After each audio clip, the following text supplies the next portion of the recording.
You click send, and immediately your stomach drops. You just accidentally shared a private file in a public chat, or sent highly sensitive information to the wrong person.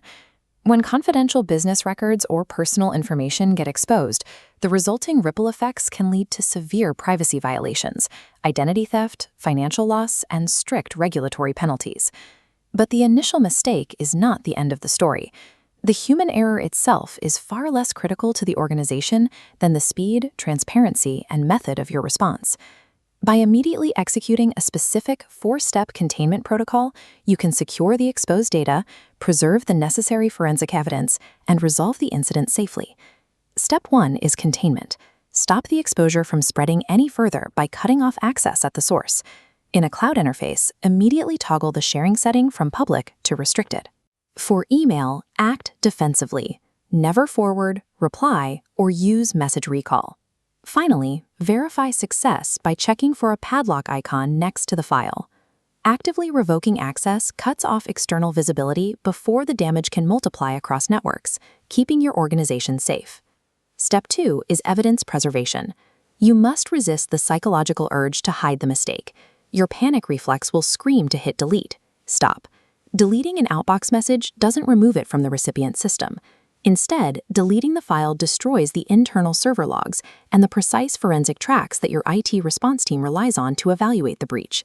Step away and document the 4 Ws for an accurate forensic snapshot: the exact file name, the unintended recipient's email addresses, the precise timestamp of the error, and the specific category of sensitive information exposed.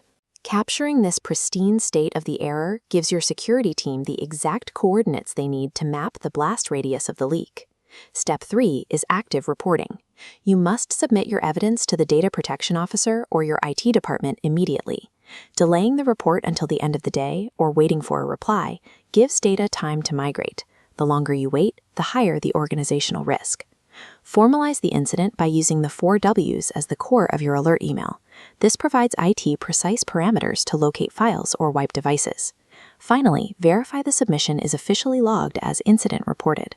Formal immediate reporting transfers the burden of the crisis off your shoulders and into the hands of the organization's dedicated security apparatus. Step 4 is guided containment. You must cooperate fully with the response team's follow-up instructions. Do not contact the unintended recipient directly to apologize, and do not ask them to delete the file for you. External communication regarding a data breach is highly regulated. IT or legal must handle these conversations exclusively to maintain strict regulatory compliance. Instead, prepare for follow-up tasks. You may need to reset passwords, verify your system logs, or provide screenshots to the officer. Following the IT department's exact instructions without deviation officially closes the security loop. By stopping the spread, saving the logs, reporting the facts, and following instructions, you successfully neutralize the immediate threat and empower the security team. Making a data mistake is an anticipated human error.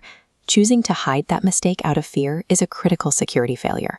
A mature cybersecurity culture is built on rapid response and collective protection, rather than individual blame and punishment. Protecting data is everyone's responsibility.